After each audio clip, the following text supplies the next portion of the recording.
حضرت عیسیٰ جس کے مقتدی بن کر حضرت عیسیٰ کا مرتبہ جناب مہدی سے افضل ہے، لیکن جس کی ابتدا میں حضرت عیسیٰ نماز پڑھیں گے وہ امام مہدی کی ذات ہے۔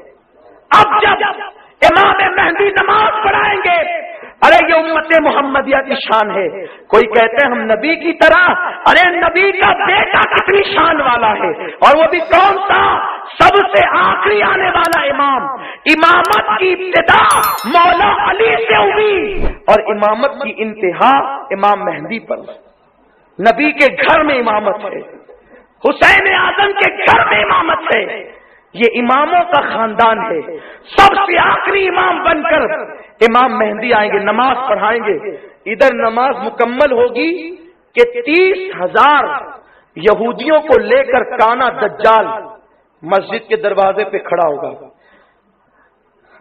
اب کانا دجال جب آئے گا تو حضرت عیسیٰ علیہ السلام کی سانس سے، ایسے آپ سانس لیں گے تو آپ کی سانس کی برکت سے دجال پگھلنے لگے گا، اور لڑائی ہوگی، جم کر لڑائی ہوگی، خوب لڑائی ہوگی۔ ایسی لڑائی ہوگی اللہ اکبر کہ یہود مارے جائیں گے۔ آقا علیہ السلام کی حدیث ہے کہ اگر یہودی کسی پتھر کے پیچھے چھپا ہوگا تو پتھر مسلمان کو کہے گا اے مسلمان ادھر آ، میرے پیچھے یہودی چھپا، اس کو قتل کریے، بہت دنوں سے ہنگامے کر رہے تھے۔ یعنی اس وقت تو پورا ماحول ان کے خلاف ہوگا، یہودی کچلے جائیں گے، بیت المقدس پر اسلام کا پرچم لہرائے گا، اسلام کا پرچم امام مہدی اور جناب عیسیٰ لہرائیں گے، اور کانے دجال کو بیت المقدس کے قریب ایک گاؤں ہے چھوٹا سا جو آج بھی موجود ہے، وہاں پر دجال قتل کیا جائے گا، جہنم رسید ہوگا، اور اس کے بعد پھر امام مہدی بیت المقدس کو اسلام کی راجدھانی بنائیں گے، اسلامی راجدھانی۔ چونکہ مدینہ منورہ کے اندر زلزلے بھی آئیں گے تو جتنے منافقین ہوں گے وہ سب بھاگ جائیں گے اور دجال کے ساتھ ہو جائیں گے، اور جو مومنین ہوں گے وہ امام مہدی کے ساتھ آ جائیں گے، اور پھر آپ کا پایہ تخت راجدھانی بیت المقدس جو آج یہودیوں کے قبضے میں ہے، اسرائیل کے قبضے میں، وہاں اسلام کا پرچم لہرے گا، اور وہیں پر امام مہدی رہیں گے۔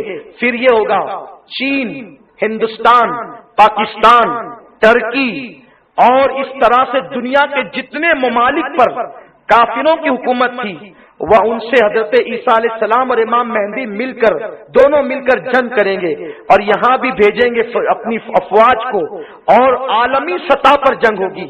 جب امام مہدی آئیں گے عالمی سطح پر وہ جنگ کریں گے، یعنی پوری دنیا میں عالمی جنگ ہوگی۔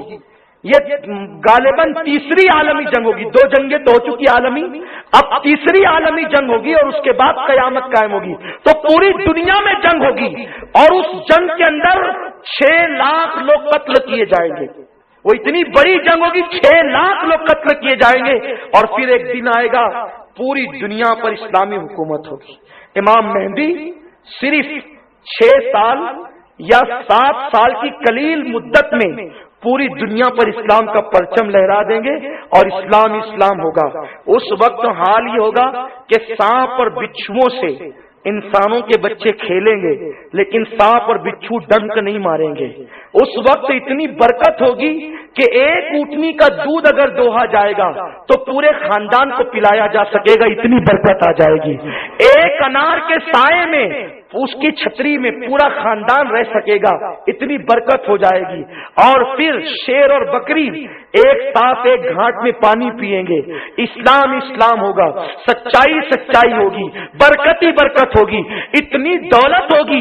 کوئی کسی کو دولت دے گا تو بولے گا نہیں آپ رکھیے، میرے پاس اللہ نے بہت دیا ہے۔ اس وقت لوگ تمنا کریں گے کاش یہ قبر سے ہمارے باپ دادا جو مومن دنیا سے گئے یہ اٹھ جاتے اور یہ آج کی راحتیں دیکھ لیتے، آج کا آرام دیکھ لیتے، آج کا سکون دیکھ لیتے۔ ایسا ماحول ہوگا، پھر اللہ اکبر، شان ہی شان ہوگی۔ اب اس میں طویل گفتگو کیا کروں، امام مہدی پر میں نے گفتگو کی۔ پھر یہ ہوگا حضرت عیسیٰ علیہ السلام شادی کریں گے، کیونکہ بغیر شادی شدہ اٹھائے گئے نا آسمان پہ، شادی کریں گے، اور شادی کرنے کے بعد جناب عیسیٰ علیہ السلام مدینہ منورہ جائیں گے، آقا کی بارگاہ میں حاضری دیں گے، وہاں سلام کریں گے آقا کو۔ آقا اپنی قبر انور سے اس وقت بھی